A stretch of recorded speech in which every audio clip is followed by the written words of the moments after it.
Brought to you by Technopova Curve 5G. Discover new horizon.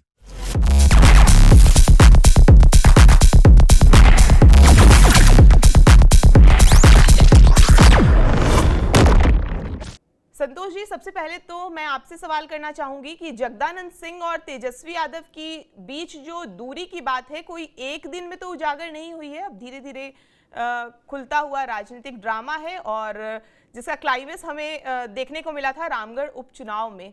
क्या था वो मामला, पहले आप हमें हमारे दर्शकों को वो बताइए।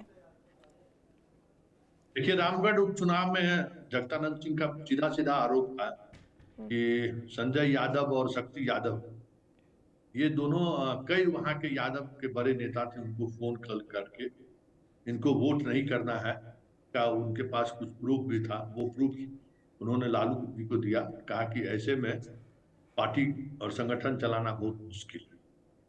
और उसके बाद हालांकि लालू यादव और इन लोगों के बीच, जगदानंद सिंह के बीच रिश्तों में कोई खटाई हो ऐसी बात नहीं था कोई। दोनों में रिश्ते उसी तरीके से थे। लालू यादव से उनकी मुलाकात भी होती रही है। लेकिन अब जगदानंद सिंह उस बात को बहुत ही अलग तरीके से लिया है, उसी का असर है हुआ। लेकिन अभी चुनावी समय में वो क्या निर्णय ले सकते हैं। देखिए, मंगनी लाल मंडल की जहाँ तक बात है, जो इस उम्र के पड़ाव पे हैं, बहुत मुश्किल है उनका अध्यक्ष बन के कुछ, क्योंकि जगदानंद सिंह पे एक बात तो उन्होंने कर दिया है, पार्टी के अंदर अनुशासन क्या होता है, पार्टी के अंदर अनुशासन कैसे बनाया जाता है, वो अपने कार्यकाल के दौरान उन्होंने दिखा दिया कि पार्टी दफ्तर, हमें लगता है कि अभी जितने भी पार्टी दफ्तर आपको बिहार में हैं, सारे दफ्तर में जो जिस तरीके से पूरी सिस्टमेटिक ढंग से जगदानंद सिंह के नेतृत्व में आपको आरजेडी कार्यालय में जो देखने को मिला, जो भी मीडिया वाले जाते हैं, उन्होंने महसूस किया कि पूरा फ्लेवर उन्होंने बदल दी पार्टी, मतलब ऑफिस दफ्तर का। उस तरीके का अनुशासन बनाए रखने वाला दूसरा व्यक्ति इनके पास है भी नहीं, जो जिनसे लोग अदब से पेश आए, क्योंकि जगदानंद सिंह का सीधा सीधा लालू यादव का हाथ ऊपर था। तो वो एक उनकी मजबूती का कारण रहा कि तेज प्रताप जैसा व्यक्ति भी पार्टी दफ्तर जाने से थोड़ा परहेज करता था कि उस तरीके से ना जाए। तो गए तो जो प्रोटोकॉल है, गेट नहीं खुलेगा तो गेट नहीं खुलेगा, तेजस्वी को छोड़कर बाकी किसी का गाड़ी अंदर नहीं आता था। इस तरीके का वो प्रोटोकॉल बना के रखे हुए थे। मतलब अनुशासन, आरजेडी जैसा पार्टी अनुशासन में रहे, पहली बार देखने। अब इनके पास विकल्प या ये जो नाम आपने कहा है, दूसरे नाम के बारे में तो कहा जा रहा है कि वो जदयू के संपर्क में है, कभी भी वो जदयू में जा सकते हैं। कल अगर वो प्रदेश अध्यक्ष नहीं नॉमिनेशन किए, तब तक नॉमिनेशन का डेट है, बड़ा मुश्किल है उनके बारे में कुछ। जी, किनके बारे में आप ये कह रहे हैं, आप आरोप लगा रहे हैं कि वो पाला बदल सकते हैं? आरोप नहीं लगा रहे हैं जी, तो हमें जानकारी है अच्छा। कि आलोक मेहता थोड़ा पार्टी में सहज नहीं है। देखिए, पार्टी के अंदर जो सबसे बड़ी समस्या है ना, जिसको लेकर पार्टी के अंदर जबरदस्त खींचतान है, वो है संजय यादव। तेजस्वी यादव को की सत्ता को हर कोई स्वीकार करने को तैयार है, लेकिन संजय यादव को कोई स्वीकार करने को तैयार नहीं। और तेजस्वी का जो वर्क स्टाइल हो गया है कि कोई भी सीरियस बातचीत भी करने के लिए कोई नेता जाते हैं, कह देते हैं कि संजय यादव से आप बात। इस वजह से पूरा पार्टी के अंदर गुस्सा है, और उस गुस्सा में आलोक मेहता भी हैं, क्योंकि आलोक मेहता पार्लियामेंट्री चुनाव में अपने कंस्टिट्यूंसी से चुनाव आए, उजियारपुर से वो चुनाव हार गए थे, जबकि उजियारपुर में उनका वोट और यादव का वोट अगर मिला दिया जाए तो किसी भी परिस्थिति में उनको नहीं आता है। तो वो उनको लग रहा है, और जिस दूसरे सीट पर वो दावा कर रहे हैं हमें वहां वो सीट चाहिए, वो सीट पहले से ही किसी के लिए तेजस्वी ने बुक कर दिया है, और वो उजियारपुर से लड़ना नहीं चाहते हैं, तो फिर एक संकट वो भी है। इसलिए हमें जानकारी ये है कि आलोक मेहता अभी पार्टी के लिए को लेकर सहज नहीं है। अब वैसे लालू यादव या तेजस्वी को किस तरीके से मनाते हैं ये देखने वाली बात होगी, लेकिन आलोक मेहता सहज नहीं है, ये हमें जानकारी।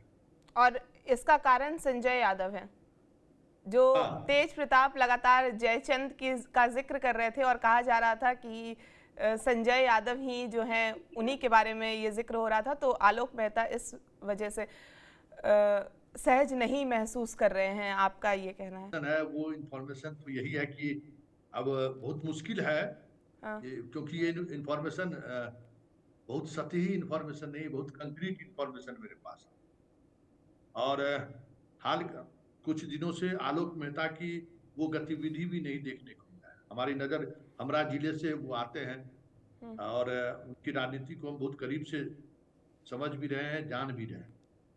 ये कुछ महीने से ये बातें सामने आने लगी, कुछ दिनों से। और अगर आलोक मेहता बनते हैं तो देखिए आलोक मेहता के पास संगठन का स्किल है और आलोक मेहता तभी स्वीकार करेंगे अध्यक्ष का पद जब उनको चुनाव लड़ने का विकल्प उजियारपुर के अलावा कई और उनके सामने विकल्प हैं, उन विकल्पों पर तेजस्वी सहमत हो जाए। और वो सहमत होना तेजस्वी के लिए और इसलिए मुश्किल है कि वो महनार सीट चाहते हैं, जहां से रामा सिंह की पत्नी पहले विधायक, मतलब अभी विधायक है, जो इनको छोड़ के चले गए। वहां कोई रविंदर सिंह है जिसको टिकट देना चाहते हैं वो। और वो जो कास्ट समीकरण है, उस समीकरण को मतलब वैशाली से चुनाव लड़ते हैं वो भी, मतलब राघोपुर से, उनको भी राजपूत का वोट चाहिए। राजपूत अगर वोट नहीं किया तो फिर तेजस्वी के लिए मुश्किल होगा राघोपुर जीतना। और इसलिए वो इंजीनियर है, शायद इंजीनियर रविंद्र है या क्या है, रविंदर सिंह है, उसको वो टिकट देना चाहते हैं। ये बड़ा अजीब तरीके की स्थिति बन गई है। आलोक मेहता वहां जाए तो उनके लिए तेजस्वी को खुद राघोपुर मैदान से हटना पड़ेगा, क्योंकि जो वोटिंग समीकरण है उस समीकरण में अगर राजपूत वोट को तोड़ने में तेजस्वी कामयाब नहीं हुए तो राघोपुर सीट जैसे राबड़ी देवी हारी वैसे ये भी चुनाव हार, तो वहां से राघोपुर सीट बहुत मुश्किल है, हो जाएगा निकाल। इस बात को वो समझ रहे हैं। तो ये देखना अब दिलचस्प होगा कि तेजस्वी निर्णय क्या ले। हमारी भी नजर इस पर है कि भाई आलोक मेहता से हमारी हालांकि 2-3 दिनों से बात नहीं हुई, हम कोशिश कर रहे हैं कि भाई नाराजगी की जो खबर है कि वो खबर सही है या क्या है। लेकिन कल तो क्लियर नॉमिनेशन अगर हुआ तो सामने आ ही जाएंगे कि कौन किसको कहां से कैसे क्या करना चाह रहे हैं, लालू जी और तेजस्वी। Brought to you by Technopova Curve 5G. Discover new horizon.